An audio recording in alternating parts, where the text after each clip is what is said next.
যারা স্বর্ণের জিনিস পরে বাজারে যান, দোকানে যান, শপিং এ যান, মার্কেটে যান, তারা সবাই সাবধানে থাকবেন। দেখেন এক মহিলা ধরা খাইছে, সে চুরি করছে। একটু শুনেন আপনারা। আমি হাতে না হাতে ধরছি, বেডির এক মহিলার গলার মধ্যে হাত দিছে, চেন ছিল, স্বর্ণের চেন আসলো, চোর ধরছি, বাসিনগর বাজার।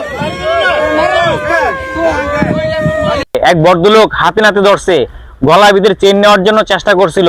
আপনারা প্লিজ ভিডিওটা শেয়ার করে দিবেন, যেন সবাই দেখে সবাই হুঁশিয়ার হতে পারে। একটা স্বর্ণের চেন, একটা স্বর্ণের কানের জিনিস কত কষ্ট করে যে মানুষে তৈরি করে বা বানায়, এটা যারা তৈরি করে তারাই জানে না। এই ভিডিওটা প্রচুর পরিমাণ শেয়ার করবেন, যেন ভিডিওটা দেখে সবাই হুঁশিয়ার হতে পারে। আর রাস্তাঘাটে কখনো লুপ করবেন না। ভালো মানুষরাই কিন্তু ক্ষতি করে বেশি, ভালোবাসাই কিন্তু মানুষের জীবন নষ্ট করে দেয়। ভালো মানুষ পাশে আইসা আপনাকে ভালো কথা বলবে, ভালোবাসা দিবে, ভালোবাসা দিয়ে কিন্তু সব নিয়ে চলে যাবে। আপনারা কখনো রাস্তাঘাটে লুপ করবেন না, এমনকি কারোর সাথে কথা বলবেন না। আর ভিডিওটা আবারও বলি, প্রচুর পরিমাণ শেয়ার করে দিবেন, যেন এই ভিডিওটা দেখে সবাই হুঁশিয়ার হয়ে যায়, সাবধান হয়ে যায়।